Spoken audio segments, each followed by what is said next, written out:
Recording sound सब। चलो बेटा कैसे हो, आवाज आ रही है बच्चों? दृष्टि, फैसल, प्रेम, ऋतुराज, ऋतु जांगीर, शाहरुख, आवाज आ रही है बेटा? फटाफट बोलो, स्टार्ट करते हैं क्लास फिर। यस सर, बिल्कुल बेटा, चलो क्लास स्टार्ट करते हैं। बेटा अपना जो लास्ट लेक्चर हुआ था आयनिक इक्विलिब्रियम का, उसमें हमने बात की थी बेटा बफर सॉल्यूशन अपन डिस्कस कर रहे थे। ओके, बफर सॉल्यूशन क्या होता है, फिर टाइप्स ऑफ बफर सॉल्यूशन भी अपन आए थे। तो पहला जैसे हमने पढ़ा था सिंपल बफर सॉल्यूशन, फिर हमने बात करी थी मिक्स्ड बफर सॉल्यूशन। मिक्स्ड हमने कहा था मिक्स्ड यानी दो कंपाउंड बीच में प्लस आता है, याद है ना? तो बच्चों देखो ये क्या होता है, दो टाइप का होता है। एक हमने कहा था एसिडिक बफर सॉल्यूशन, अब सेकंड टाइप पढ़ेंगे इसका बेटा।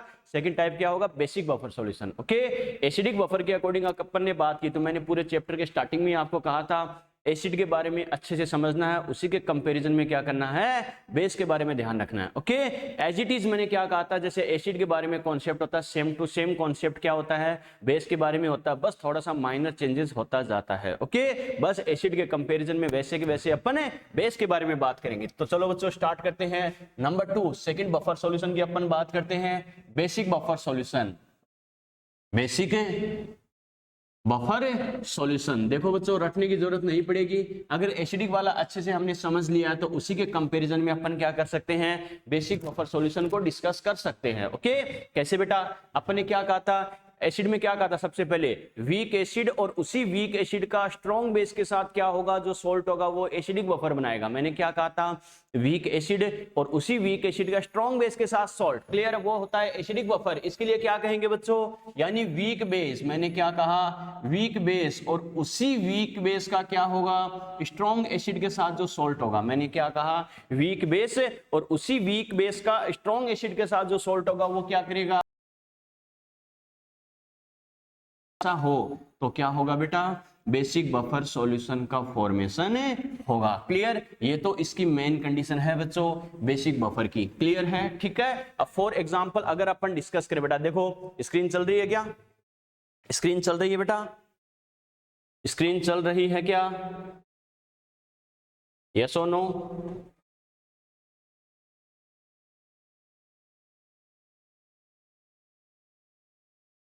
स्क्रीन चल रही है बेटा, स्क्रीन चल रही है ना? चलो बेटा, तो अपन ने क्या कहा बेटा, देखो क्या कहा, मैंने बेसिक बफर का फॉर्मेशन कैसे होगा, वीक बेस और उसी वीक बेस का क्या होगा, स्ट्रॉन्ग एसिड के साथ जो सॉल्ट होता है वो क्या करेगा, बेसिक बफर का फॉर्मेशन करेगा। ओके, फॉर एग्जांपल जैसे अपन देख सकते हैं, जैसे मैं ये लिखूं बेटा NH4OH, NH4OH प्लस मैं कर दूं NH4Cl, ठीक है बेटा। देखो NH4OH वीक बेस है या नहीं है, NH4OH वीक बेस है और उसी का स्ट्रॉन्ग एसिड यानी HCl के साथ जो सॉल्ट बनेगा वो क्या करेगा, बेसिक बफर बनाएगा। या फिर जैसे मैं बोलूं LiOH प्लस मैं क्या लिख सकता हूं LiCl, LiOH, देखो बेटा वीक बेस है या नहीं है, एक एक चीज हमने डिस्कस की है, उसी वीक बेस का स्ट्रॉन्ग एसिड के साथ सॉल्ट है। या फिर जैसे अपन लिखे ZnOH होल ट्वाइस प्लस मैं कर दूं बच्चों ZnCl2, ZnOH होल ट्वाइस क्या है, वीक बेस है, डी ब्लॉक, याद है ना बेटा, D block hydroxide weak base, तो क्या कहेंगे, वीक बेस उसी वीक बेस का स्ट्रॉन्ग एसिड के साथ सॉल्ट। या फिर जैसे अपन लिखे AlOH होल थ्राइस प्लस मैं क्या कर दूंगा AlCl3, ये भी क्या होगा, बेसिक बफर का फॉर्मेशन करेगा। क्लियर है बेटा, तो ध्यान रखना। ओके, वीक बेस उसी वीक बेस का स्ट्रॉन्ग एसिड के साथ सॉल्ट होगा, वो बेसिक बफर का फॉर्मेशन करेगा। क्लियर है, ठीक है। और ये ध्यान रखना बच्चों सबसे इंपॉर्टेंट, मैंने क्या कहा, यानी बच्चा दिमाग लगाए, सर वीक बेस का स्ट्रॉन्ग एसिड के साथ सॉल्ट है, इसका मतलब स्ट्रॉन्ग वाला नेचर डिसाइड करेगा, तो स्ट्रॉन्ग एसिड अगर है तो सॉल्यूशन एसिडिक होना चाहिए था ना, इसको बेसिक बफर क्यों बोल रहे हैं, तो मैंने क्या कहा था, जो आयन जो पार्ट बफर एक्शन के लिए रेस्पॉन्सिबल होता है उसी के अकॉर्डिंग नाम दिया जाता है। बच्चों देखो ये बताओ, इसमें बफर एक्शन के लिए रेस्पॉन्सिबल कौन होगा, वीक बेस होगा, ठीक है। बफर एक्शन के साथ एक स्टेटमेंट मैंने लिखाया था, अपन इसको मैकेनिज्म से प्रूव भी करेंगे कैसे, तो वीक बेस होता है वो क्या करेगा, बफर एक्शन के लिए रेस्पॉन्सिबल होगा, इस वजह से इसे नाम दिया जाता है बेसिक बफर सॉल्यूशन। आ गया समझ में? क्लियर है, ये तो होगी बेटा मेन कंडीशन होगी। इसके अलावा हमें पता है 2-3 कंडीशन और भी होती है। कैसे होती है बेटा, अपन क्या कहेंगे, जैसे उसमें अपन ने कहा था एसिडिक सॉल्ट अपनी कॉन्जुगेट स्पीशीज के साथ क्या करेगा, एसिडिक बफर का फॉर्मेशन करता है, वैसे अपन क्या करेंगे बच्चों, बेसिक सॉल्ट, क्या कहा, यानी basic salt plus it's conjugate species, मैंने क्या कहा, basic salt plus it's conjugate species, यानी बेसिक सोल्ट है वो भी क्या करेगा, अपनी कॉन्जुगेट स्पीसीज के साथ बेसिक बफर का फॉर्मेशन कर सकता है। बच्चा कहेगा सर कैसे, तो फॉर एग्जांपल अपन समझ सकते हैं, जैसे मैं ये लिखूं बेटा ZnOH होल ट्वाइस प्लस मैं लिखूं जैसे ZnOHCl, अरे कॉन्जुगेट स्पीसीज का मतलब क्या है, एक H प्लस या OH माइनस आयन के एक्सचेंज से, डोनेट करने से या गेन करने से जो बनता है वो पहले वाले का कॉन्जुगेट स्पीसीज हो जाएगा। इन दोनों में एक OH का डिफरेंस है या नहीं है, मतलब ये इसका कॉन्जुगेट स्पीसीज है, तो ये बेसिक सोल्ट इसके साथ बेसिक बफर बनाएगा। क्लियर है, ठीक है। या फिर जैसे अपन लिख दे बेटा ZnOHCl प्लस अपन क्या कहेंगे ZnCl2, ये भी क्या करेगा, बेसिक बफर बनाएगा। क्लियर है, यानी क्या होगा, ये दोनों ही क्या है बच्चों, देखो ZnOHCl बेसिक सोल्ट के कॉन्जुगेट स्पीसीज है, ये भी है और ये भी है, या तो एक OH डोनेट करने से या फिर गेन करने से। क्लियर है, ठीक है। या फिर जैसे अपन लिख सकते हैं बेटा क्या, AlOH होल थ्राइस प्लस क्या करे, AlOH2Cl। क्लियर है। या फिर जैसे अपन क्या लिख सकते हैं, AlOH2Cl, इसकी कॉन्जुगेट स्पीसीज एक और क्या बन सकती है, AlOHCl2। कैसे बन रही है, ध्यान है ना, या तो एक OH कम एक ज्यादा, या फिर कम हो सकता है या फिर ज्यादा हो सकता है। एक अपन और क्या बोल सकते हैं, AlOHCl2, एक और कम हो जाए तो क्या करेंगे, Al क्या हो जाएगा, फाइनली Cl3 बन जाएगा। तो क्या होगा, इनमें जो बेसिक सोल्ट है वो भी क्या करेगा, अपनी कॉन्जुगेट स्पीसीज के साथ क्या करेगा, बेसिक बफर का फॉर्मेशन कर सकता है बेटा। क्लियर है, ठीक है। चलो बेटा यहां तक कोई दिक्कत है तो बताओ, यहां तक कोई दिक्कत, यहां तक कोई दिक्कत, यहां तक कोई दिक्कत, यहां तक कोई दिक्कत। चलो बेटा स्क्रीनशॉट ले लिया। चलो अब जो बात करते हैं, ये तो बेसिक सी बात हुई बेटा, क्या कि बेसिक बफर का फॉर्मेशन कैसे होता है, क्या होता है, लेकिन ये तो बच्चों वाला काम है। ओके, और जो मैंने सबसे इंपॉर्टेंट मैंने बताया था, जो स्टैंडर्ड लेवल पे बच्चे से क्वेश्चन पूछेगा वो क्या होगा, common ion not should be present. जैसे एसिडिक बफर में भी थर्ड कंडीशन मैंने लिखाई थी बेटा, याद है ना, तो इसमें क्या करेंगे, सेम कंडीशन इसमें होगी। मैंने क्या कहा था, एसिडिक बफर के लिए जैसे हमने पढ़ा है उसी के कंपैरिजन में अपन बेसिक बफर के लिए पढ़ेंगे, तो क्या लिखेंगे, फॉलोइंग स्पीसीज, समझना अच्छे से, following species also forms basic buffer solution, basic buffer solution, but main condition क्या है बेटा, but common ion not should be present, common ion not should be present, यानी कॉमन आयन प्रेजेंट नहीं होना चाहिए बेटा। याद है ना, जैसे एसिडिक बफर में अपन ने कहा था सेम टू सेम है, वैसी ही कंडीशन देखेंगे, क्या, following species also forms basic buffer solution but common ion not should be present, यानी निम्न स्पीसीज भी क्षारीय बफर विलयन का निर्माण करती है लेकिन सम आयन उपस्थित नहीं होना चाहिए। ओके, इसमें देखो बेटा दो कंडीशन कौन सी आएगी, और इसको मैं स्टार मार्क कर रहा हूं, ध्यान रखना, गलती करवाएगा तो अपन से इसी कॉन्सेप्ट पर करवाएगा, स्टैंडर्ड लेवल पे यही पूछेगा। ओके, कैसे बच्चों, देखो जैसे उसमें अपने क्या कहा था, पहली कंडीशन क्या थी, weak acid plus strong base acidic buffer के लिए, इसमें उल्टा बोल देंगे weak base plus strong acid. मैंने क्या कहा, वीक, क्या बोलेंगे बेटा,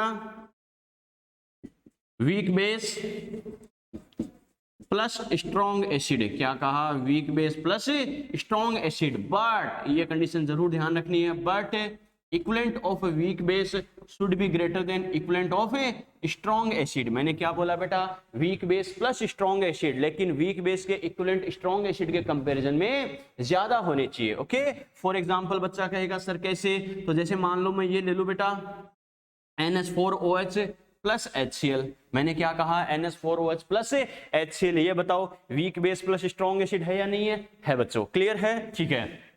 अब एक बात तो श्योर है, अगर वीक बेस के इक्विवेलेंट अगर ज्यादा है, क्या कहा, अगर वीक बेस के इक्विवेलेंट ज्यादा है, इसका मतलब ये बताओ दोनों की जब रिएक्शन होगी तो NH4OH तो रिमेनिंग होगा नहीं होगा, अरे दोनों की रिएक्शन से NH4OH रिमेनिंग होगा बेटा, बिल्कुल होगा। और जब दोनों में रिएक्शन होगी तो हमें पता है एसिड बेस की रिएक्शन से सॉल्ट बनेगा नहीं बनेगा, NH4Cl, यस और नो, तो साथ में बच्चों क्या हो जाएगा, NH4Cl भी बन जाएगा, क्लियर है। और हमें पता है NH4OH और NH4Cl दोनों मिलकर ये बताओ बेसिक बफर का फॉर्मेशन करते नहीं करते? करते हैं बच्चों। लेकिन ये कब पॉसिबल होगा? जब वीक बेस वाला क्या होगा? ज्यादा अमाउंट में होगा। हमें पता है ये ज्यादा अमाउंट में होगा ER के फॉर्म में, एक्सिस रिएजेंट आदिक्य अभिकर्मक के रूप में, तो ही तो क्या होगा? ये रिमेनिंग होगा, शेष रहेगा, और रिमेनिंग होगा तो ही सॉल्यूशन में प्रेजेंट होगा बच्चों। क्लियर है? और दोनों की रिएक्शन से NH4Cl बनी जाएगा, तो क्या होगा? वीक बेस, उसी वीक बेस का स्ट्रॉन्ग एसिड के साथ जो सॉल्ट होगा वो क्या करेगा? बेसिक बफर का फॉर्मेशन कर देगा। क्लियर है बेटा? ठीक है। दूसरी कंडीशन अपन क्या कहेंगे? जैसे उसमें अपन ने क्या कहा था? सॉल्ट प्लस स्ट्रॉन्ग एसिड, इसमें अपन क्या बोल देंगे?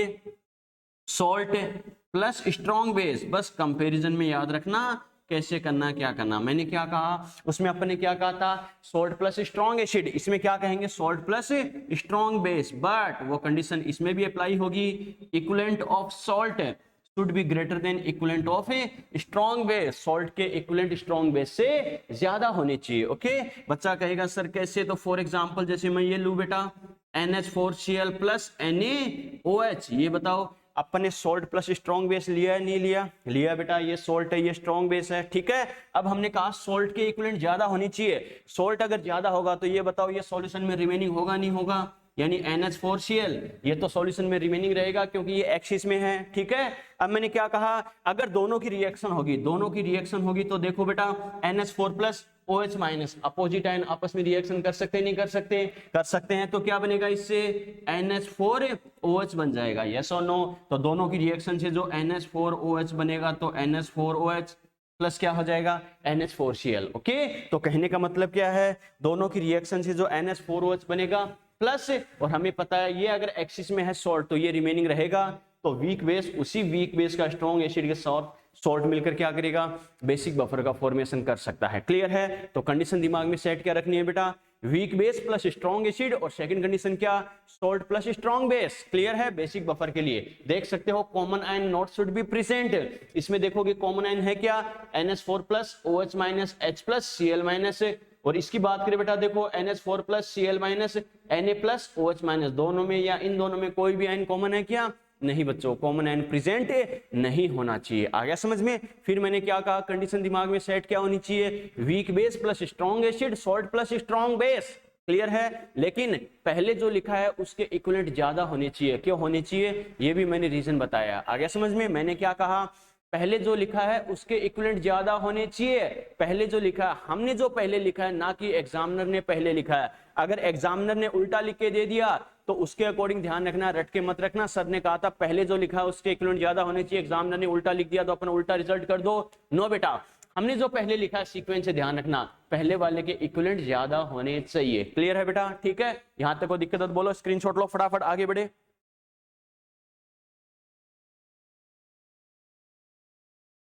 स्क्रीनशॉट लो, ले लिए बेटा, आगे बढ़े जिंदगी में, आगे बढ़े बच्चों और बच्चियों।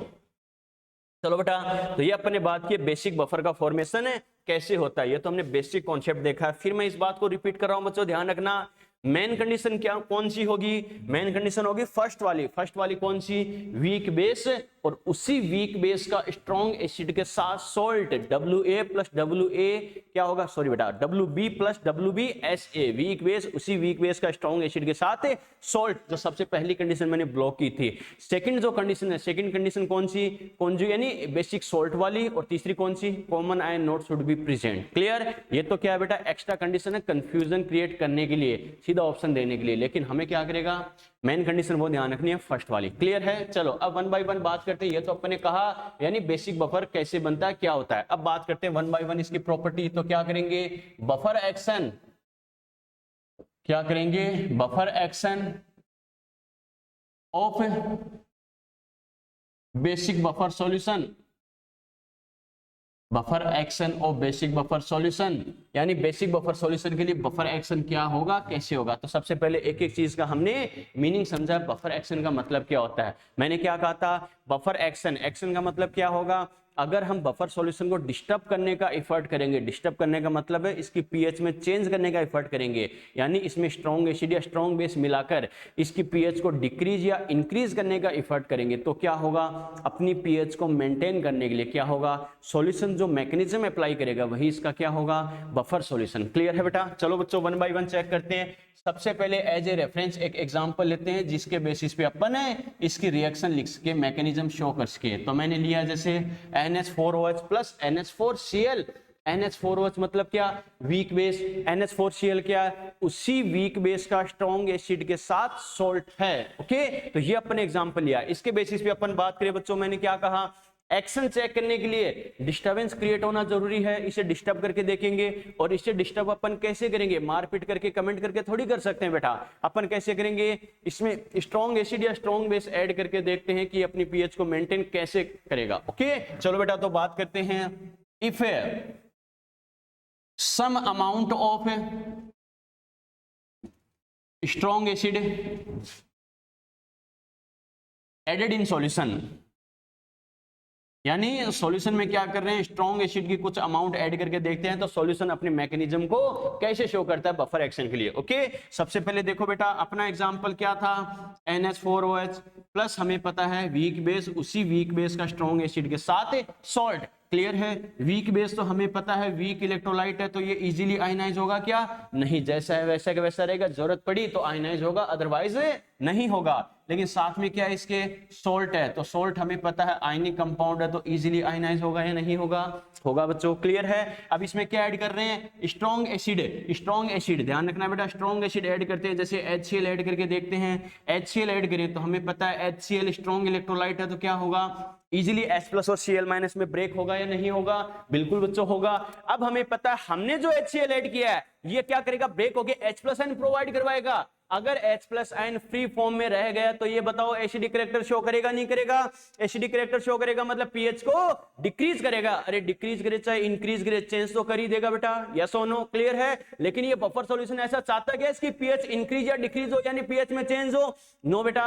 इसका मतलब ये अपने पीएच को मेंटेन रखने का एफर्ट करेगा। अगर ये अपनी पीएच को मेंटेन रखने का एफर्ट करता है तो इसमें जो प्रॉब्लम क्रिएट करेगा, कौन कर रहा है, H+, उसको रास्ते से हटाने का एफर्ट करेगा नहीं करेगा। मैंने विलेन वाला एग्जांपल दिया था, उसके गुर्गे आगे क्या कहते हैं, उसने हमारा वही बात है, ट्रक से भरा हुआ ट्रक पकड़ लिया उस पुलिस ऑफिसर ने, तो वो क्या कहता है, उस पुलिस ऑफिसर को रास्ते से, यानी रास्ते से हटा दो इसको। ठीक है बेटा? तो क्या होगा, यानी ये जो मेन विलेन है ये क्या करेगा, अपने गुर्गों को कहेगा कि इसको रास्ते से हटाओ। रास्ते से हटाने के लिए क्या करेगा, अपने गुर्गे भेजेगा, सांबा, कालिया, पीटर, गोगा जो भी है बेटा, इनको भेजेगा। तो सबसे पहले क्या करेगा, जैसे सांबा आ रहा है, सांबा क्या करेगा, इस H+ के साथ फाइट करेगा। H+ के साथ फाइट करेगा तो ये बताओ इसके बल में आएगा क्या, ये नहीं बेटा। क्यों? क्योंकि हमें पता दोनों की रिएक्शन अगर हो जाएगी, बच्चा कहेगा सर हो तो सकती है, ये नेगेटिव है ये पॉजिटिव है, आपने कहा अपोजिट एंड में रिएक्शन हो सकती है, एक का कैटायन दूसरे का एनायन, नहीं बेटा हो तो सकती है, लेकिन उसका फायदा क्या है ये भी समझना जरूरी है।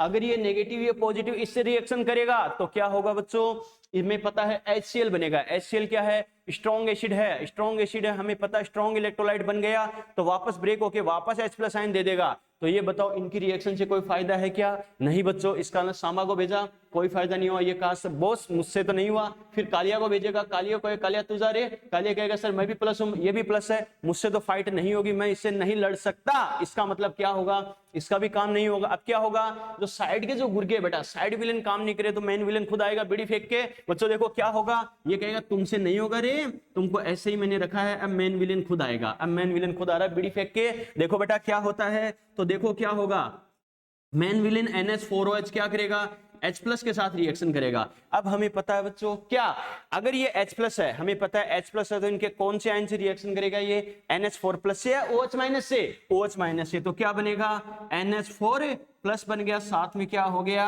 H2O। बस मेन विलेन ने आके इसको पानी पिला ही दिया बच्चों। क्लियर? इसका मतलब किसका फॉर्मेशन हो गया, वाटर का फॉर्मेशन हो गया। तो क्या लिखेंगे, वाटर इज फॉर्म्ड, वाटर का फॉर्मेशन हुआ है, वाटर का फॉर्मेशन हुआ है मतलब सॉल्यूशन क्या हो रहा है, डाइल्यूट हो रहा है। तो क्या लिखेंगे, solution is diluted, okay, solution dilute हो रहा है। सॉल्यूशन डाइल्यूट होता है तो अपन ने क्या कहा था, तीन कंडीशन ऐसी है जिसके अकॉर्डिंग बफर की पीएच में चेंज होता है क्या, नहीं, कौन सी, स्मॉल अमाउंट में SA या SB ऐड करने पर, सॉल्यूशन को डाइल्यूट करने पर, या लॉन्ग टाइम तक बफर सॉल्यूशन को सेम कंडीशन में रखने पर। क्लियर है, तीनों कंडीशन में पीएच अनचेंज रहेगी तो क्या रखेंगे, no change in pH, yes और नो, पीएच में कोई चेंज नहीं होगा। तो कहने का मतलब क्या है, इस टाइप से बफर सॉल्यूशन क्या करेगा, अपनी पीएच को मेंटेन रखेगा। क्लियर है बेटा।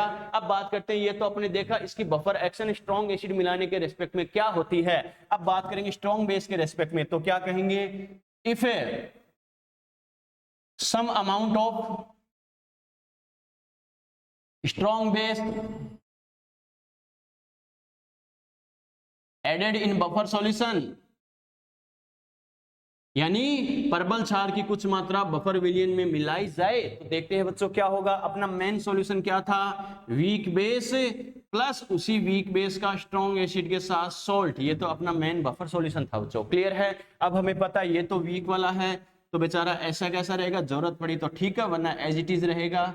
लेकिन साथ वाला सोल्ट है तो ये आयंस में ब्रेक होगा नहीं होगा, होगा बच्चों। NH4+ और Cl- क्या हुआ, बाउंड्री के बाहर चले गए क्या, चलो बेटा दिखाई नहीं दे रहा क्या, चलो थोड़ा सा मामला कंजस्टेड हो गया बेटा, उसको मैं क्या कर रहा हूँ, थोड़ा सा इजी वे में लिख रहा हूँ। कैसे, थोड़ा बाउंड्री के बाहर चले गए, Cl- दिखाई नहीं दे रहा क्या, चलो थोड़ा सा सकड़ा करके लिखते हैं, एडजस्ट करके सरका सरका के लिखते हैं, NH4OH प्लस NH4Cl, ये तो अपना वीक बेस, उसी वीक बेस का स्ट्रॉन्ग एसिड के साथ सॉल्ट है, कोई दिक्कत नहीं है। अब हमें पता है अपना NH4OH तो ऐसा कैसा रहेगा, लेकिन NH4+ और Cl-, ये हमें पता है आयंस में ब्रेक होगा नहीं होगा, होगा बच्चों, क्योंकि ये सॉल्ट है। क्लियर है। अब क्या कर रहे हैं, इसमें स्ट्रॉन्ग बेस मिला रहे हैं, जैसे NaOH मिला दिया, NaOH मिला दिया तो ये ब्रेक होके क्या करेगा, Na+ और OH- में ब्रेक होगा। अब हमें पता है हमने जो स्ट्रॉन्ग बेस मिलाया है ये ब्रेक होके क्या करेगा, OH- आयन देगा।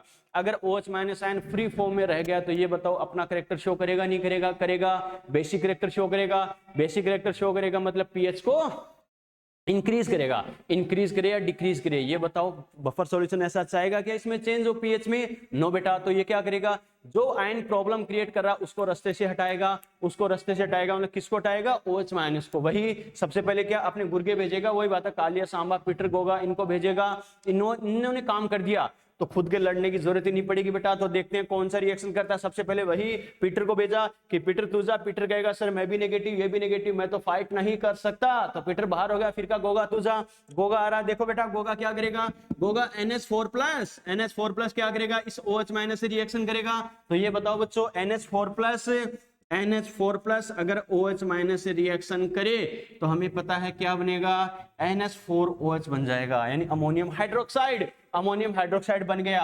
हमें पता है ये क्या है बच्चों, वीक बेस है, यस और नो, अरे वीक बेस है या नहीं है, अगर वीक है, वीक का करेक्टर क्या होगा, इजीली वापस आयनाइज होगा क्या, नहीं, इजीली वापस आयनाइज नहीं होता, तो क्या लिखेंगे, no ionized again, no ionize again, दोबारा आयनाइज नहीं होगा, दोबारा आयनाइज नहीं होगा तो वापस ब्रेक होके OH- आयन देगा क्या, नहीं बच्चों, वापस OH- आयन नहीं देगा। तो अपन क्या लिखेंगे, नो चेंज इन पीएच, काम खत्म। ओके, क्योंकि हमें पता है वापस अगर ब्रेक ही नहीं होगा तो OH- नहीं देगा, जब OH- आयन देगा ही नहीं तो बेसिक करेक्टर शो कर पाएगा क्या, नहीं कर पाएगा, बेसिक करेक्टर शो नहीं कर पाएगा तो सीधी बात अब पीएच में चेंज भी नहीं होगा, क्योंकि इंक्रीज ही नहीं होगी। क्लियर है। अब अपने जो 2-3 बेसिक कॉन्सेप्ट थे बेटा वो आप देख सकते हो, बफर एक्शन में प्रूफ है इस बात को। कैसे, आपने क्या कहा था, बफर एक्शन के लिए अगर बेसिक बफर सॉल्यूशन है तो कौन रेस्पॉन्सिबल होगा, या तो वीक बेस होगा या इसका कॉन्जुगेट आयन। देख सकते हो वीक बेस, यहां पर देखो बच्चों अपनी पीएच को मेंटेन करने के लिए कौन रिएक्शन कर रहा है, NH4OH खुद कर रहा है,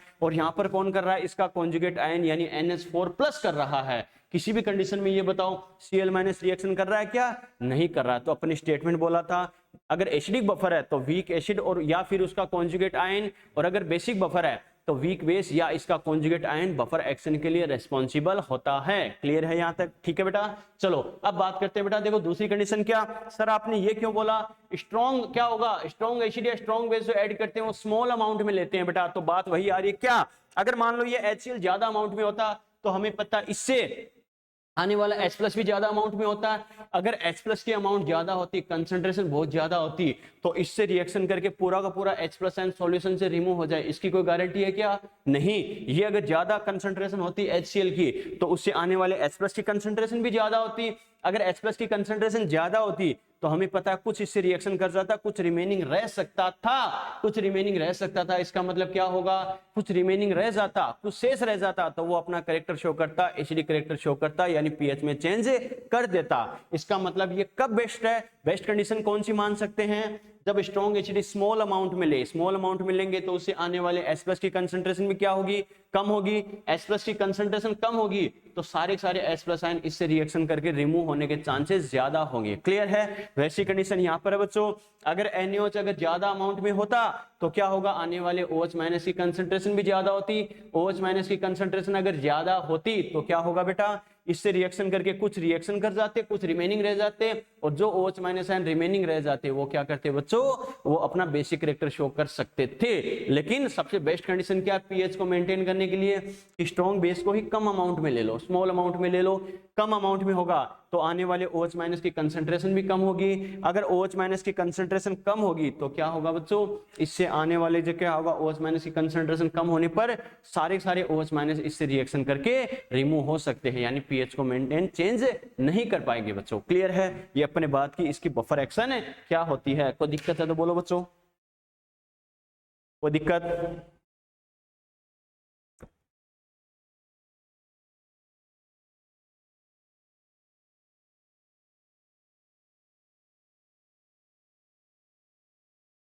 कोई भी दिक्कत? कोई भी दिक्कत?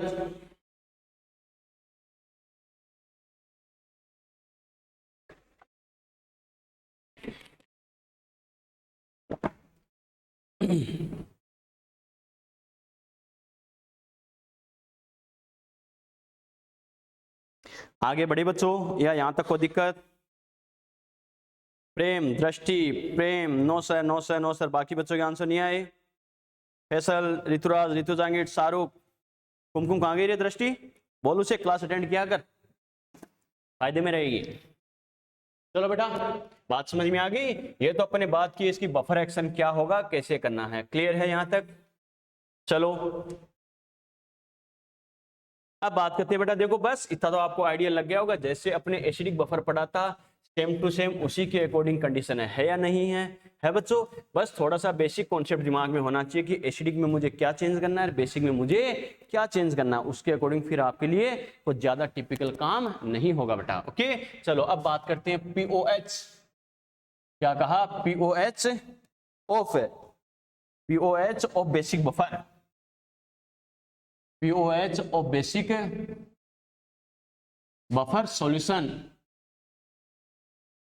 यानी बेसिक बफर सॉल्यूशन के लिए पीओएच की इक्वेशन क्या होगी। ओके तो सबसे पहले बेटा वही बात अपन रेफरेंस के लिए क्या करेंगे, ऐसा कोई एग्जांपल लेंगे जिसके बेसिस पे अपन रिएक्शन मैकेनिज्म शो कर सके। ओके कैसे बच्चों? मैंने एग्जांपल क्या लिया है, वही अपना मेन केस क्या है, वीक बेस यानी NH4OH है, और उसी वीक बेस का स्ट्रॉन्ग एसिड के साथ सोल्ट है, यानी NH4OH प्लस NH4Cl। यस और नो? है बच्चों। ठीक है, सबसे पहले दोनों की अगर हम रिएक्शन लिखे तो हमें पता है NH4OH जो है ये बच्चों देखो अगर आयनाइज होगा तो क्या बनाएगा? NH4 plus OH minus. Clear है? ठीक है। साथ में जो सोल्ट है इसकी रिएक्शन अगर हम लिखे NH4Cl, ये ब्रेक होके क्या बनाएगा? NH4 plus Cl minus. Yes और नो? बनाएगा बेटा। ठीक है, ये जो देखो बेटा वीक बेस है इसकी कंसंट्रेशन C ले तो ये स्टार्टिंग में 0 और 0। अब ये मान लो कुछ ब्रेक हो जाए, मान लो X ब्रेक हो गया तो रिमेनिंग कितना होगा? C माइनस X होगा। क्लियर है? ये कितना बनेगा? X। ये कितना बनेगा? X। क्लियर है? ठीक है। ये जो सोल्ट है इसकी कंसंट्रेशन मान लो Y है बच्चों, सपोज करो, तो ये कितना होगा? 0 और 0। ठीक है। और ये हमें पता स्ट्रॉन्ग इलेक्ट्रोलाइट है तो कंप्लीटली आयनाइज होगा तो ये रिमेनिंग कितना रहेगा? 0 हो जाएगा। क्लियर है? देखो बेटा फिर समझ लेना इस बात को, ये वीक बेस है, हमें पता है कंप्लीटली आयनाइज नहीं होता, पूरा का पूरा ब्रेक नहीं होता। पहली बात तो इसीलिए डबल एरो यूज करते हैं ताकि कुछ ब्रेक होगा कुछ वापस फॉर्मेशन होगा। क्लियर है? ठीक है। इस वजह से मान लो X ब्रेक हो गया तो कुछ रिमेनिंग जरूर रहेगा, तो C माइनस X उसकी रिमेनिंग कंसेंट्रेशन है, रिमेनिंग अमाउंट है। क्लियर है?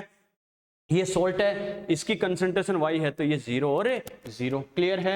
अब हमें पता है बच्चों, ये अगर मान लो y 0 और 0 है तो स्ट्रॉन्ग इलेक्ट्रोलाइट अब पूरा का पूरा ब्रेक हो जाएगा, तो y से फिर 0 बचेगा। क्लियर है, ठीक है। और ये अगर 1 मोल है तो ये भी 1 मोल है, तो y था तो ये कितना बन जाएगा, y बन जाएगा। ये 1 मोल है तो ये भी 1 मोल, तो ये भी y बन जाएगा। क्लियर है। ये बताओ दोनों रिएक्शन में कॉमन आयन कौन है, NH4+। NH4+ इसमें NH4+ की कंसंट्रेशन कितनी है बच्चों, x है, यहाँ कितनी है, y है। दोनों में कॉमन आयन है तो हमें पता है वीक वाले में स्ट्रॉन्ग से आने वाली कंसंट्रेशन ऐड करते हैं, याद है ना। तो देखो बच्चों, ये वीक वाला है, ये स्ट्रॉन्ग वाला है, तो यहाँ पर NH4+ x है, यहाँ पर y है, तो ये क्या करूंगा x + y, और ऑलमोस्ट कितना हो जाएगा, y होगा बच्चों। क्यों होगा, क्योंकि हमें पता है वीक से आने वाली कंसंट्रेशन क्या होगी, नेग्लिजिबल होगी। स्ट्रॉन्ग से आने वाली कंसंट्रेशन क्या होती है, बहुत ज्यादा होती है। बच्चा कहेगा सर क्यों होती है ऐसा, क्योंकि बच्चों वीक वाला तो खुद ही रो रो के टूटता है, यस और नो। अगर ये नेग्लिजिबल डिसोशिएट होगा तो आने वाले कंसंट्रेशन, इससे बनने वाले आयन भी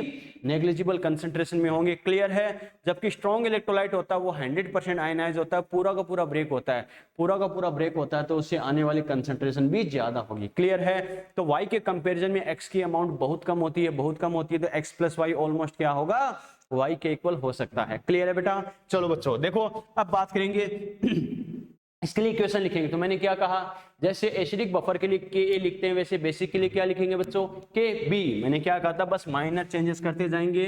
तो Kb = क्या होगा, K का कॉन्सेप्ट हमेशा वही होता है बच्चों। क्या करेंगे, जो प्रोडक्ट है उसकी कंसंट्रेशन यानी NH4+ multiply by OH- upon क्या करेंगे, NH4OH की कंसंट्रेशन, प्रोडक्ट की कंसंट्रेशन अपॉन रिएक्टेंट की कंसंट्रेशन। क्लियर है, ठीक है बेटा। तो यहां से अपन क्या कर सकते हैं, Kb = देखो बच्चों NH4+ की बात करें, NH4+ देखो बेटा कैसे करेंगे, फिर वही बात आ गई। NH4+ क्या है, जो अपना वीक बेस था NH4OH, उसका कॉन्जुगेट आयन है। फिर सुन लेना इस बात को, एसिडिक बफर सॉल्यूशन में अंधे बच्चों के बहुत डाउट आए थे, क्या कि सर ये इसका कॉन्जुगेट सॉल्ट होगा क्या। मैंने क्या कहा, कॉन्जुगेट सॉल्ट नहीं है बच्चों। अगर NH4OH, पहली बात तो NH4+ बनता किससे है, NH4OH से। NH4OH क्या है, वीक बेस है। वीक बेस अगर एक OH- डोनेट करता है तो क्या बनता है, NH4+। इसका मतलब NH4+ का फॉर्मेशन NH4OH से हुआ है, तो ये क्या है, इसका, मैंने क्या कहा, इसका, इससे बना है, तो इसका कॉन्जुगेट आयन है ये वाला। आ गया समझ में। कॉन्जुगेट आयन है तो कॉन्जुगेट आयन पहले का अपोजिट बोल दो। ये वीक बेस था तो ये क्या, इसका strong conjugate acidic, strong conjugate ion बोल सकते हो, या इसका स्ट्रॉन्ग कॉन्जुगेट एसिड बोल सकते हो, लेकिन कॉन्जुगेट सॉल्ट नहीं बोल सकते। समझ में आ गया। सॉल्ट सॉल्ट होता है, वो कभी कॉन्जुगेट नहीं होगा बेटा। क्लियर है, ध्यान रखना। मैंने क्या कहा था, कॉन्जुगेट कब बनता है, H+ या OH- आयन डोनेट या गेन करने से। आ गया समझ में। और H+ या OH- डोनेट या गेन कौन करेगा, एसिड या बेस करेगा। क्लियर है बच्चों, ध्यान रखना, ठीक है। तो कहने का मतलब क्या है, कॉमन आयन के इफेक्ट की वजह से अपन क्या कह सकते हैं, due to common ion effect. अच्छे सुनना, मैं स्टेटमेंट क्या बोल रहा हूं, due to common ion effect the concentration of conjugate ion is equal to concentration of salt। कैसे बच्चों, देखो conjugate ion की ऑलमोस्ट कंसंट्रेशन कितनी है, y। ये y किसकी कंसंट्रेशन थी स्टार्टिंग में, सॉल्ट की थी बेटा, यस और नो। तो क्या कहूंगा, due to common ion effect the concentration of conjugate ion is equal to concentration of a salt। ठीक है बच्चों। तो मैंने क्या कहा, सम आयन प्रभाव की वजह से संयुग्मी आयन की सांद्रता लवण की सांद्रता के बराबर होती है। क्लियर है। इसका मतलब ये जो कॉन्जुगेट आयन है इसकी जगह अपन क्या कर सकते हैं, अपने सॉल्ट की कंसंट्रेशन को यूज कर सकते हैं, क्योंकि दोनों बराबर है बच्चों। आ गया समझ में। कॉमन आयन इफेक्ट की वजह से ये कितना आ रहा है, ऑलमोस्ट y के इक्वल है, और ये y किसकी कंसंट्रेशन है, सॉल्ट की कंसंट्रेशन है। आ गया समझ में। क्लियर है बेटा। तो ये ध्यान रखना, यहाँ पे बच्चों देखो मेंशन कर रहा हूं, तो क्या लिखेंगे, NH4+ की कंसंट्रेशन इक्वल टू क्या है, NH4Cl की कंसंट्रेशन के बराबर है। आ गया समझ में। इस बात का ध्यान रखना है। इसका मतलब क्या करेंगे, यहां पर जो हमने लिखा है बच्चों NH4+, इसकी जगह अपन क्या लिख सकते हैं, Kb = NH4Cl, इसकी कंसंट्रेशन मल्टीप्लाई क्या करेंगे, OH- की कंसंट्रेशन अपॉन क्या करेंगे, NH4OH की कंसंट्रेशन। समझ में आ गया बच्चों, क्लियर है, ठीक है। यहां तक को डाउट, यस और नो। और यहां तक को डाउट है, इसका मतलब क्या करेंगे, बच्चा कहेगा सर ऐसा क्यों किया आपने, क्योंकि हमें जो डाटा देगा वो सॉल्ट के लिए देगा मैक्सिमम मोर देन 90% डाटा हमें किसके फॉर्म में देगा, वैल्यू हमें सोल्ट की देगा बेटा, क्लियर है। अगर रेयर केस में आपसे बोले कॉन्जुगेट आयन की कंसंट्रेशन इतनी है तो कोई दिक्कत नहीं है, सोल्ट की जगह अपन कॉन्जुगेट आयन की कंसंट्रेशन अप्लाई करेंगे क्योंकि दोनों बराबर ही होते हैं, लेकिन मोर देन 90% सोल्ट की फॉर्म में ही हमें डाटा देगा। इस वजह से मैंने कॉन्जुगेट आयन की जगह इसे सोल्ट की फॉर्म में कन्वर्ट किया है, क्लियर है बच्चों। ठीक है, तो देखो बेटा, देखो ये तो अपने एग्जाम्पल लिया था, तो अपने क्या लिखा, अपने एग्जाम्पल कौन सा लिया था, वीक बेस का NH4OH, क्लियर। और इसका सोल्ट हमने क्या लिया, NH4Cl। लेकिन ये बताओ वीक बेस और उसका स्ट्रॉन्ग एसिड के साथ सोल्ट, हमने जो एग्जांपल लिया है हर क्वेश्चन में बेटा यही एग्जांपल है, जरूरी है क्या, नहीं। लेकिन एक बात तो श्योर है, वीक बेस और उसका सोल्ट चाहे कैसा भी हो, लेकिन सोल्ट ये हमेशा इसकी जगह ही आएगा और वीक बेस हमेशा यही आएगा, यस और नो। इसका मतलब मैं कह सकता हूं क्या, Kb इक्वल टू मैं क्या कह सकता हूं बच्चों, NH4Cl की जगह मैं क्या लिखूंगा, कंसंट्रेशन ऑफ सोल्ट है, चाहे कोई सा भी सोल्ट हो उसकी कंसंट्रेशन यहीं पर आएगी, क्लियर है।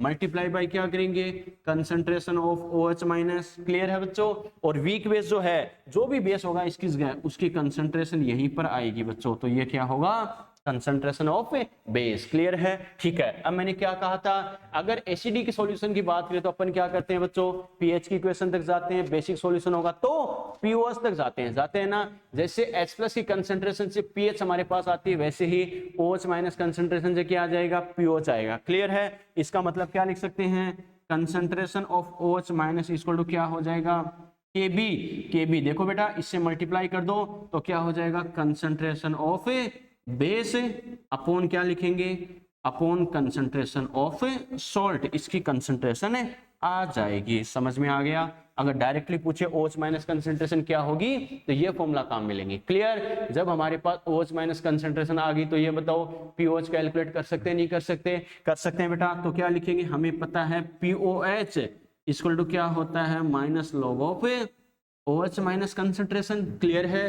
तो यहां तक बच्चों देखो हमारे पास क्या आ गया, अब पीओएच आ सकता है, नहीं आ सकता, आ सकता है बच्चों। तो क्या लिखेंगे, pOH equal to minus log of OH minus concentration के लिए क्या लिखेंगे, Kb मल्टीप्लाई क्या करेंगे बच्चों, concentration of base upon concentration of salt, clear है यहां तक, ठीक है बच्चों। इसे अगर सोल्व करें तो माइनस को बाद में कर लेंगे बच्चों, पहले लॉग को करें तो क्या करेंगे, लॉग Kb मल्टीप्लाई है तो प्लस हो जाएगा, प्लस लॉग है concentration of base upon concentration of salt, clear है बच्चों, ठीक है। इस माइनस को मल्टीप्लाई कर दे तो क्या लिखेंगे, minus log of Kb, plus minus क्या हो गया माइनस, तो क्या लिखेंगे, minus log concentration of base upon concentration of salt, clear है बच्चों। हमें पता है माइनस लॉग क्या होता है बेटा, P के बराबर, तो क्या लिखेंगे, POH इक्वल टू, देखो minus log equal to P, आगे क्या है Kb, तो क्या हो जाएगा PKb। माइनस को अगर प्लस कर दूं तो क्या लिखेंगे, लॉग है, और माइनस को प्लस करने पर हमें पता है लॉग के साथ वाली वैल्यू क्या होती है, इनवर्स हो जाती है, तो क्या लिखेंगे, concentration of salt upon concentration of base. समझ में आ गया बच्चों कैसे किया, यस और नो। इसको भी बोलते हैं बेटा सेम टू सेम वही है, इस इक्वेशन को भी क्या बोलते हैं, हेंडरसन इक्वेशन, क्या बोलते हैं बेटा, इसे भी हेंडरसन इक्वेशन। लेकिन इसमें भी खासकर ध्यान रखने वाली बात क्या है, क्या बच्चों देखो ध्यान रखना, आपको जो डाटा देगा जरूरी नहीं हर कोई डाटा आप चेप दो कि बेस की कंसंट्रेशन ये है, सॉल्ट की ये है, नो बच्चों, आपको यहाँ पर कंसंट्रेशन कौन सी लेनी है, जो वीक बेस होगा उसकी कंसंट्रेशन आपको यूज करनी है, कौन सा बेस, वीक बेस जो होगा, क्लियर है। और ये जो सॉल्ट है ये कौन सी कंसंट्रेशन आपको यूज करनी है बेटा, उसी वीक बेस का स्ट्रॉन्ग एसिड के साथ जो सॉल्ट होगा वो वाली कंसंट्रेशन आपको यूज करनी है, ध्यान रखना। नॉर्मली टीचर सिर्फ यहाँ तक लिखाते हैं, नॉर्मल मेडिकल लेवल का क्वेश्चन आएगा बच्चा कर देगा, लेकिन बाय द वे थोड़ा सा आपको अच्छा केस दे दे बच्चों तो ध्यान रखना, मैंने कहा था सॉल्ट प्लस स्ट्रॉन्ग बेस, याद है ना, तो salt plus strong base, third वाली कंडीशन थी कॉमन है, नोट शुड बी प्रेजेंट, याद है ना। तो सॉल्ट प्लस स्ट्रॉन्ग बेस है, बच्चा देखेगा बेस भी है सॉल्ट की कंसंट्रेशन भी है, तो वो डायरेक्टली यूज करना है क्या, नहीं बच्चों, पहले दोनों की रिएक्शन से वीक बेस और उसी वीक बेस का स्ट्रॉन्ग एसिड के साथ जो सॉल्ट है वो बनाना, फिर उसके बाद जो उनकी कंसंट्रेशन है वो आपको यूज करनी है, आ गया समझ में। और यहाँ पर मैं क्या लिख सकता हूँ, कंसंट्रेशन ऑफ सॉल्ट है, concentration of salt equal to क्या लिखेंगे, कंसंट्रेशन ऑफ कॉन्जुगेट आयन, यानी सॉल्ट की कंसंट्रेशन कॉन्जुगेट आयन की कंसंट्रेशन के बराबर होगी। तो बाय द वे सॉल्ट की जगह अगर कॉन्जुगेट आयन दे रखा है तो भी अपन कर सकते हैं। ठीक है बेटा, चलो यहां तक कोई दिक्कत है तो बोलो फटाफट, यहां तक कोई दिक्कत है तो बता सकते हो।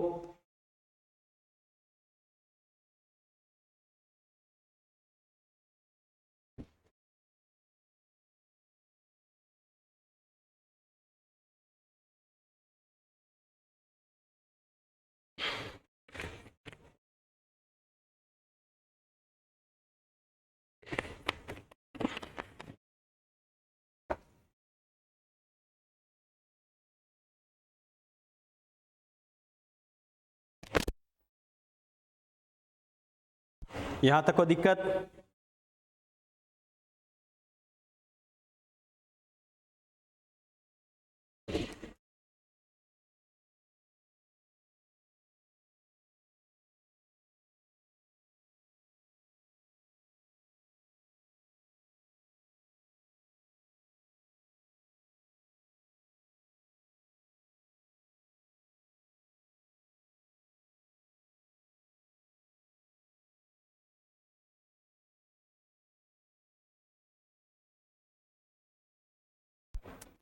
चलो बेटा यहां तक बात ठीक है, चलो ठीक है बिल्कुल। तो ये अपने बात की है बच्चों, बेसिक बफर सॉल्यूशन जो होगा उसकी पीओच की इक्वेशन यानी एंडरसन इक्वेशन क्या होगी, क्लियर है? ठीक है, एक एक चीज ध्यान रखना बच्चों, एक एक चीज मैं बता रहा हूं, जहां पे आपसे गलती करवाएगा कैसे करना है, क्या करना है, थोड़ा सा ध्यान रखना है, क्योंकि ये तो फॉर्मूला ये होता है, ये होता है, ये तो बुक्स में भी आ जाएगा, रजिस्टर्ड में आ जाएगा बेटा, रजिस्टर जो आप पढ़ते हो, जो भी आपके पास नोट्स है, लेकिन ध्यान रखना कहाँ गलती करवाएगा वो चीज वो नहीं बताएंगे। तो सबसे इंपॉर्टेंट यही तो है, यहाँ आपसे ऐसे गलती करवाएगा, वहां आपसे वैसे गलती करवाएगा, क्लियर? अब देखते हैं बच्चों कंडीशंस, कंडीशंस यानी परिस्थितियां क्या क्या आती है जिंदगी में।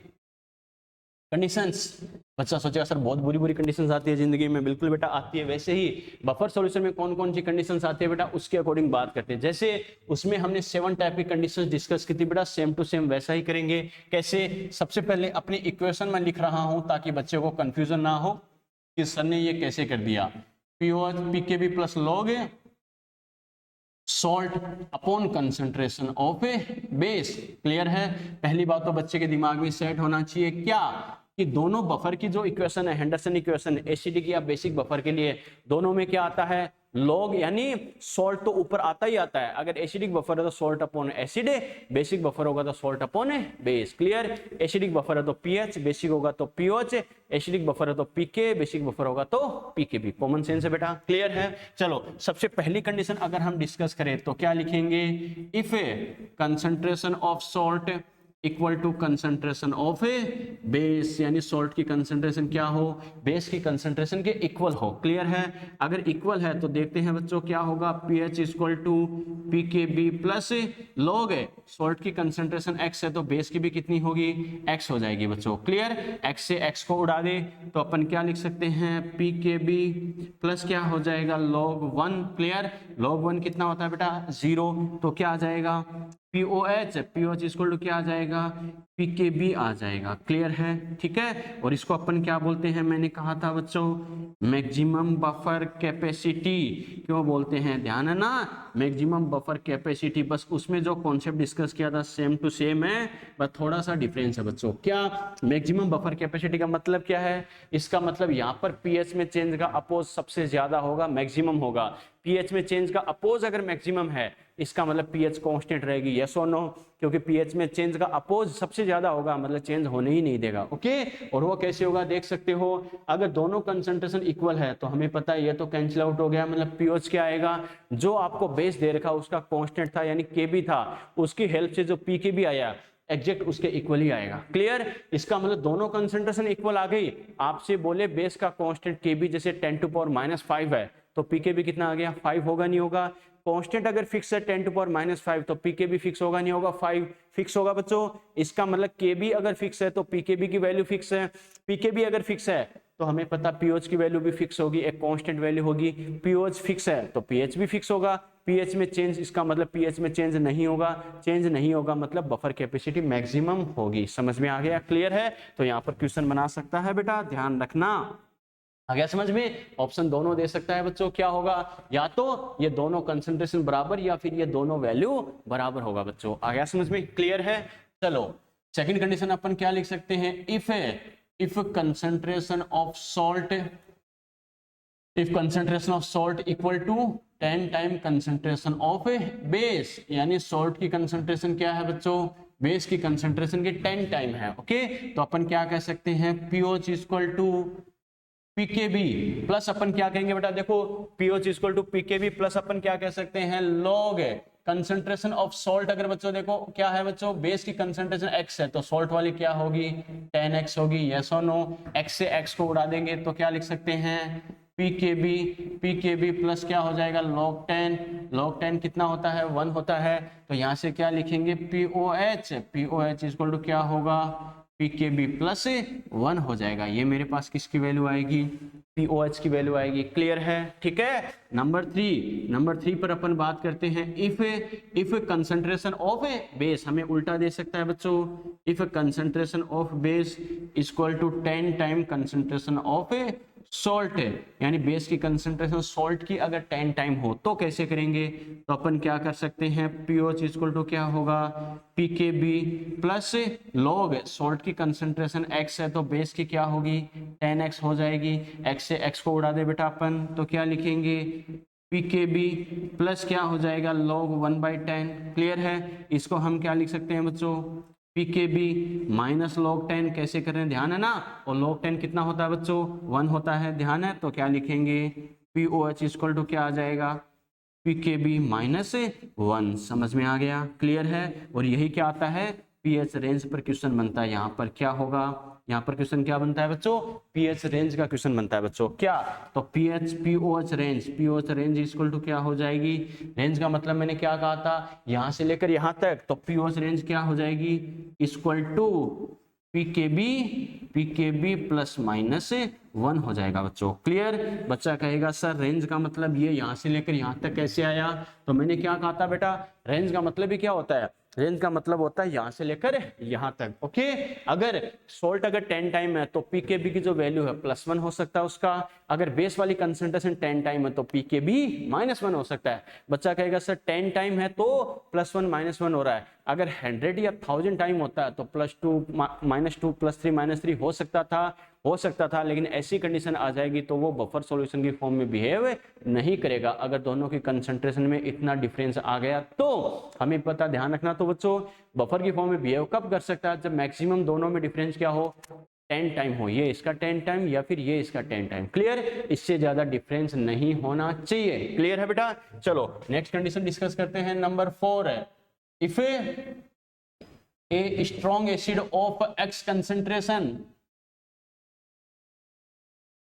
एडेड इन बफर सॉल्यूशन, मैंने क्या कहा, strong acid of X concentration added in buffer solution, यानी बफर सॉल्यूशन में क्या करें बच्चों, X कंसंट्रेशन का स्ट्रॉन्ग एसिड अगर मिलाए तो देखते हैं बच्चों क्या होगा। ओके, देखते हैं बेटा क्या होगा। सबसे पहले अपन ने बात की बच्चों, देखो कैसे करना, हमें पता है जैसे अपना बफर क्या था NH4OH प्लस अपन ने क्या कहा NH4Cl, ये अपना जैसे मेन बफर सॉल्यूशन था। क्लियर है, अब अपन क्या कर रहे हैं, X कंसंट्रेशन का स्ट्रॉन्ग एसिड मिला रहे हैं, तो जैसे मान लो अपन ने HCl मिला दिया। क्लियर है बच्चों, तो देखो HCl क्या है, एसिड है, HCl एसिड है, जो मिला रहे हैं अपन एसिड है।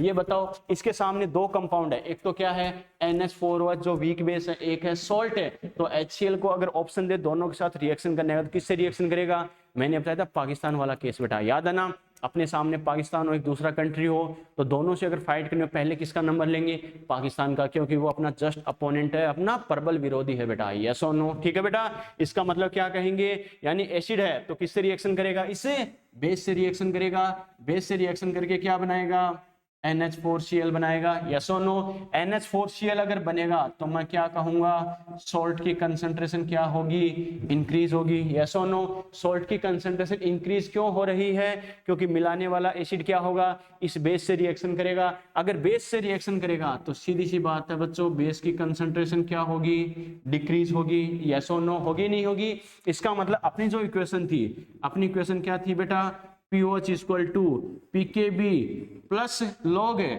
Concentration of salt upon concentration of base. Yes और नो, ये थी बच्चों। इसके अकॉर्डिंग अगर हम बात करें तो हमें पता है सॉल्ट की कंसंट्रेशन इंक्रीज होगी तो बेस की डिक्रीज होगी, बेस की डिक्रीज होगी तो कॉमन सेंस है बच्चों, बेस में माइनस होगा, डिक्रीज का मतलब भी क्या होता है माइनस होना, इंक्रीज का मतलब प्लस होना, तो बेस के साथ माइनस आएगा, सोल्ट के साथ क्या आएगा, प्लस आएगा। लेकिन कितना प्लस कितना माइनस आएगा, जितना आप ऐड कर रहे हो। कैसे, क्योंकि जो ऐड किया आपने स्ट्रॉन्ग एसिड है, स्ट्रॉन्ग एसिड है तो 100% आयनाइज होगा नहीं होगा, होगा। तो 100% आयनाइज होगा मतलब 100% रिएक्शन करेगा, तो x इसके अमाउंट में रिएक्शन करेगा। अगर x कंसंट्रेशन में रिएक्शन करेगा तो ये कितना बनेगा बेटा, x कंसंट्रेशन ही बनेगी, और ये कितना डिक्रीज होगा, x कंसंट्रेशन ही डिक्रीज होगी बेटा। यस और नो, क्योंकि जितना ये रिएक्शन करेगा उतना ये डिक्रीज होगा और उतना ही ये फॉर्मेशन होगा। क्लियर, इसका मतलब ये कितना डिक्रीज होगा, x कंसंट्रेशन डिक्रीज होगी और ये x कंसंट्रेशन इंक्रीज हो जाएगा। क्लियर, ये तो था सिर्फ कॉन्सेप्ट के अकॉर्डिंग है, लेकिन याद रखने का तरीका जैसे मैंने बताया भी था बच्चों, क्या हमें क्या करना है, अपनी हेंडरसन इक्वेशन क्या है, POH equal to PKB plus log salt upon base. आप मिला क्या रहे हो, एसिड मिला रहे हो, इसका मतलब है अपॉन में बेस है, मिला रहे हो आप एसिड है, एसिड बेस अपोजिट है या नहीं है, अपोजिट है। तो बच्चों ये बेस है, ये एसिड है, अपोजिट है तो क्या कर देना, माइनस कर देना। यस और नो, अपॉन में माइनस कर दिया तो ऊपर इसका अपोजिट कर देना, ऊपर क्या कर देना, प्लस कर देना। और इसका रीजन क्या है ये मैंने आपको बताया है। क्लियर है बेटा, यहां तक कोई दिक्कत है तो बोलो, यहां तक कोई दिक्कत है बता सकते हो।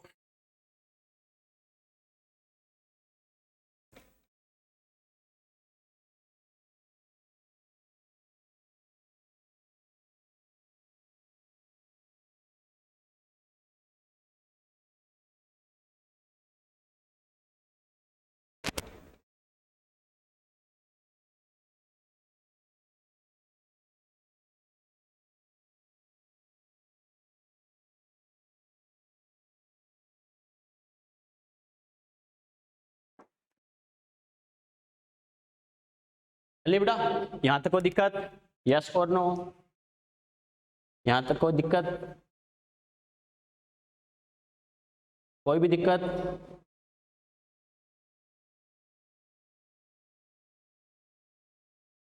यहां तक बात ठीक है।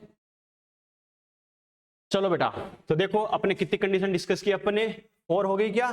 चलो बच्चों नेक्स्ट कंडीशन पर अपन आते हैं, जैसे बोला जाए वैसे करते जाओ बच्चों, अलग से कुछ करने की जरूरत नहीं है बेटा।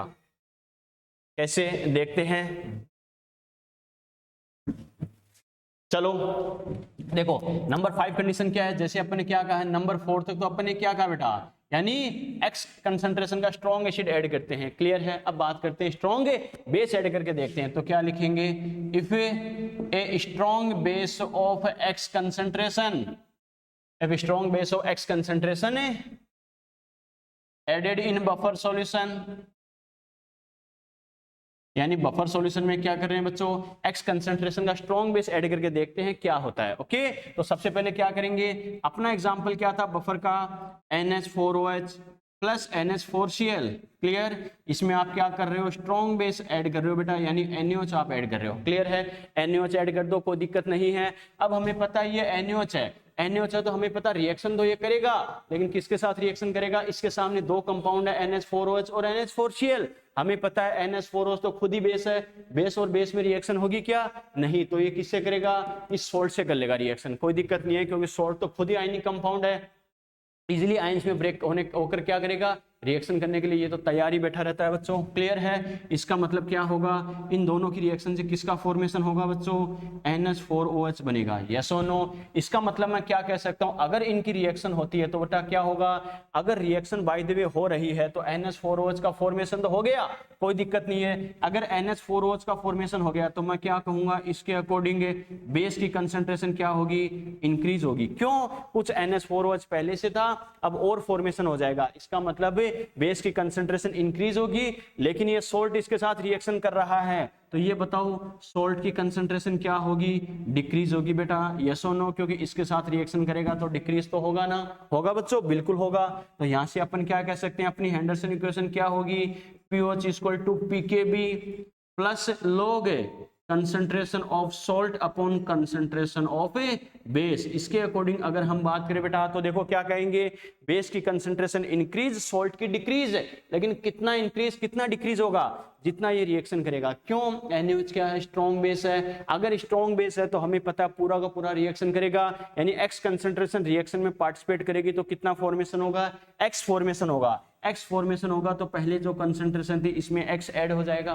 क्लियर है बच्चों? और हमें पता है ये कितना डिक्रीज होगा, एक्स रिएक्शन करेगा तो एक्स डिक्रीज होगा, जितना डिक्रीज होगा उतना ही एक्स माइनस कर देंगे। समझ में आ गया? यस और नो? क्लियर है बेटा? और याद रखने का इजी तरीका, हमें पता है अपनी इक्वेशन में क्या आता है बच्चों, बेस, हमें पता log सोल्ट अपॉन बेस होता है। आप ऐड क्या कर रहे हो, बेस ही ऐड कर रहे हो, तो हमें पता है सोल्ट अपॉन बेस होता है, तो बेस प्लस बेस, हमें पता है सेम नेचर है या नहीं है, सेम नेचर है तो प्लस का साइन आ जाएगा। यस और नो? तो अपॉन में प्लस आ जाएगा तो ऊपर क्या कर देना, माइनस कर देना बच्चों। क्लियर है? एक चीज खास कर याद रखना, हेंडरसन इक्वेशन में सोल्ट की कंसंट्रेशन, एसिड की कंसंट्रेशन, बेस की कंसंट्रेशन और ऊपर से जो आप एसिड बेस ऐड कर रहे हो एक्स कंसंट्रेशन, तीनों को यूनिट क्या रखनी है, सेम रखनी है बच्चों। आ गया समझ में? क्लियर? इस बात का खासकर हमें ध्यान रखना है। चलो बेटा नंबर 6, नेक्स्ट कंडीशन क्या है, if concentration of salt, if concentration of salt multiplied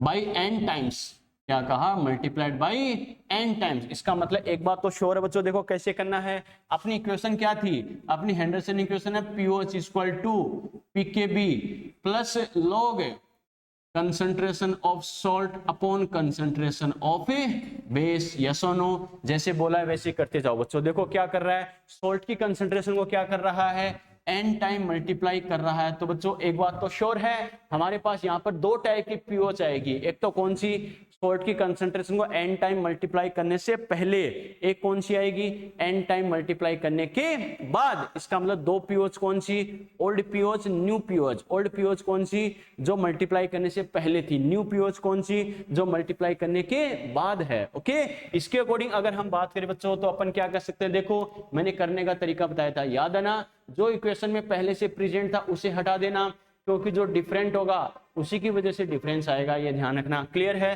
पीके भी तो सेम होता है, इसको हटा दो, सॉल्ट पहले भी था, बेस पहले भी था, लेकिन डिफरेंस किसकी वजह से आएगा, ये जो n टाइम आप मल्टीप्लाई कर रहे हो, तो क्या लिखूंगा, प्लस log n। इसको अपन अलग रख सकते हैं बेटा, ठीक है? तो अपन क्या कहेंगे, न्यू पीओएच, क्या कहेंगे, न्यू पीओएच इक्वल टू क्या हो जाएगा, equal to old pOH plus log n, ऐसा का ऐसा कर देना, इससे अपने पास क्या आ जाएगी, नई POH आ जाएगी। क्लियर है बेटा? ठीक है, एक कंडीशन अपन क्या कह सकते हैं, if concentration of base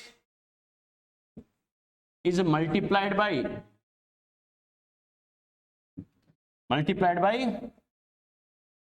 n times, यानी अब क्या कर रहे हैं बच्चों, यानी जो बेस है उसकी कंसंट्रेशन को अपन क्या कर रहे हैं, n टाइम मल्टीप्लाइड कर रहे हैं बेटा। क्लियर है? ठीक है, तो अपनी इक्वेशन जो थी वो क्या थी, POH equal to PKB plus log concentration of salt upon concentration of base. हमें पता है ये तो अपनी मेन इक्वेशन थी बेटा, कोई दिक्कत नहीं है। अब जैसे बोल रहा है वैसे करते जाओ, यानी बेस की कंसंट्रेशन को क्या, n टाइम मल्टीप्लाई कर देना। इसका मतलब देखो इक्वेशन में जो पहले से है उसे हटा देना, इन सबको हटा दो बेटा, क्योंकि ये तो मल्टीप्लाई करने से पहले भी थे प्रेजेंट। इसका मतलब देखो मल्टीप्लाई करने के बाद डिफरेंस किसका आ रहा है इक्वेशन में, इसका डिफरेंस आ रहा है। क्लियर? इसका मतलब इसको अपन क्या लिख सकते हैं बच्चों, इसको अपन क्या लिखेंगे, plus log 1/n equal to क्या लिख सकता हूं मैं, माइनस log n कर सकता हूं। यस और नो? अरे सीधी सी बात है, प्लस log 1/n तो क्या हो जाएगा, प्लस को माइनस करो तो log वाली वैल्यू क्या हो जाएगी, इनवर्स। तो क्या लिखेंगे, माइनस log n। तो यहां से क्या कह सकते हैं, new POH, new POH equal to क्या लिखेंगे, ओल्ड POH, और जो डिफरेंस आ रहा है माइनस log n, ये हो जाएगा। समझ में आ गया बच्चों? क्लियर है? तो ये जो जो कंडीशन है बच्चों, एक एक कंडीशन मैंने बताई है, कैसे करना है, क्या करना, आ गया समझ में? क्लियर है? अब बच्चों ध्यान रखना, एक दो चीजें और आपको ध्यान रखनी है बेटा। क्या, एक तो क्या करना है कि जो हेंडरसन इक्वेशन अपन लेते हैं, मैंने क्या कहा, दो चीजें ध्यान रखना। हेंडरसन इक्वेशन में अपन क्या करते हैं बेटा, जो कंसंट्रेशन अपन यूज करते हैं बेटा, कौन सी, एसिड की कंसंट्रेशन, बेस की कंसंट्रेशन और सॉल्ट की कंसंट्रेशन, वो आपकी किसकी टर्म में लेना है, इन टर्म्स ऑफ इक्विवेलेंट, तुल्यांक के पदों में लेनी है। ध्यान रखना, सबसे ज्यादा बच्चा गलती यही करता है, ये कैसे होगा, वो कैसे होगा। मैंने क्या कहा, इन हेंडरसन इक्वेशन, मैं पॉइंट क्या लिख रहा हूं बच्चों, अच्छे से समझना। क्या कहा, नोट लगा के बच्चों देखो, दो पॉइंट में लिखाऊंगा, बहुत इंपॉर्टेंट है बेटा। क्या ध्यान रखना, सबसे पहले in Henderson equation, in Henderson equation concentration of acid comma base and salt आपको किसकी टर्म में यूज करनी है बच्चों, ध्यान रखना, इन टर्म्स ऑफ, किसके टर्म में, इन टर्म्स ऑफ इक्विवेलेंट, क्या कहा, इन टर्म्स ऑफ इक्विवेलेंट या ग्राम इक्विवेलेंट, यानी स्मॉल ई की टर्म में आपको यूज करनी है, ये ध्यान रखना। गलती से बचने के लिए बता रहा हूं बच्चों, मैंने क्या कहा, हेंडरसन इक्वेशन में आपको जो एसिड है, बेस है, सोल्ट जो भी आ रहा है उसकी कंसंट्रेशन को किसकी टर्म में यूज करना है, इक्विवेलेंट स्मॉल ई की टर्म में यूज करना है, ध्यान रखना। जैसे मैंने कहा था सोल्ट हाइड्रोलाइसिस में अपन कंसंट्रेशन किसकी टर्म में यूज करते हैं, सोल्ट यानी नॉर्मेलिटी की टर्म में यूज करते हैं, वहां पर यहाँ पर किसकी टर्म में यूज करेंगे, इक्विवेलेंट की टर्म में यूज करना है, गलती से बचना है तो ध्यान रखना। अदर कंसंट्रेशन में यूज करोगे तो आपसे गलती करवाएगा, 100% करवाएगा। ओके, बच्चा कहेगा सर इक्विवेलेंट की टर्म में क्यों करेंगे, क्योंकि आपको एसिड बेस वाले एग्जांपल देगा और एसिड बेस की जो रिएक्शन होगी वो हमेशा क्या होती है, इक्विवेलेंट की टर्म में ही होती है बच्चों, ध्यान रखना। एसिड बेस की रिएक्शन हमेशा किसकी टर्म में होती है, इक्विवेलेंट की टर्म में होती है, क्लियर, तो इस बात को ध्यान रखना है। ओके, चलो बेटा एक चीज और ध्यान रखना, अगर बाय द वे क्या करेंगे, in condition of more than one type solution, क्या कहा, एक से ज्यादा सॉल्यूशन आपको दिया जाए तो क्या कहा, इन कंडीशन ऑफ, नोट लगा के सेकंड पॉइंट लिखा रहा हूं, ध्यान रखना, in condition of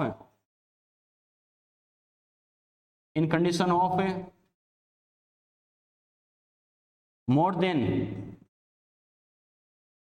one types buffer solution, यानी एक से ज्यादा बफर सॉल्यूशन की कंडीशन में आपसे बोला जाए तो क्या करना बेटा, आपको क्या करना है, pH almost equal to pKa और pOH almost equal to pKb. अगर ऐसी कंडीशन आ रही है, मैंने क्या कहा, ऐसी कंडीशन आ रही है तो वो क्या होगा, बेस्ट बफर सॉल्यूशन। मैंने क्या कहा, बेस्ट बफर सॉल्यूशन।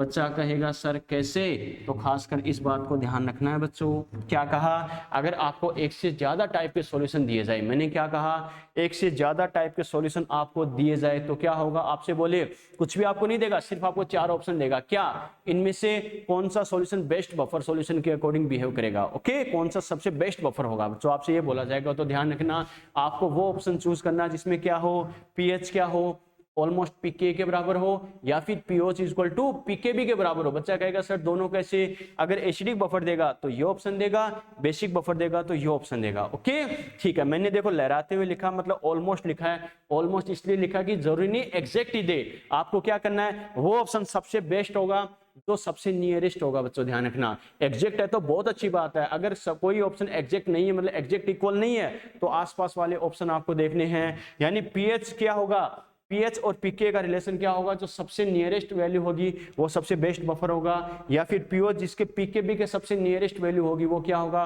सबसे बेस्ट बफर होगा। बच्चा कहेगा सर कैसे, तो ध्यान रखना, अगर ऐसी कंडीशन आ जाए तो हमें पता है बच्चों बफर कैपेसिटी क्या होती है, मैक्सिमम होती है। बफर कैपेसिटी मैक्सिमम होना यानी पीएच में चेंज का अपोज सबसे ज्यादा होना, और बफर का तो काम ही क्या है, पीएच में चेंज का अपोज करना, और जिसमें पीएच में चेंज का अपोज सबसे ज्यादा है तो सीधी सी बात, तो वही तो क्या होगा, सबसे अच्छा बफर सॉल्यूशन होगा। यस और नो, क्लियर है बेटा, ठीक है, तो ध्यान रखना, आपको डायरेक्टली ऑप्शन दिया जाए इनमें बेस्ट बफर कौन सा है, तो वो बफर क्या होगा, सबसे बेस्ट होगा जिसमें पीएच और पीके ऑलमोस्ट इक्वल हो, एग्जैक्ट इक्वल हो तो और करेक्ट है बेटा, ध्यान रखना, या फिर पीएच इक्वल टू पीके भी हो बेटा, ध्यान रखना, आपको कोई भी कैलकुलेशन वगैरह करके टाइम पास नहीं करना है, क्लियर है। तो ये मैंने बफर की एक एक कंडीशन आपको बताई है, कैसे करना है, क्या करना है बेटा, हर कॉन्सेप्ट मैंने डिस्कस किया, ऐसा एक भी कॉन्सेप्ट मैंने नहीं छोड़ा जो आपको नहीं बताया, ध्यान रखना। अब आपको जो मैंने क्वेश्चन बैंक सेंड किया है आइनिक का, वो बच्चों सोल्व कर लेना, बफर के सारे कॉन्सेप्ट आप डिस्कस कर सकते हो, क्वेश्चन सोल्व कर सकते हो, ओके।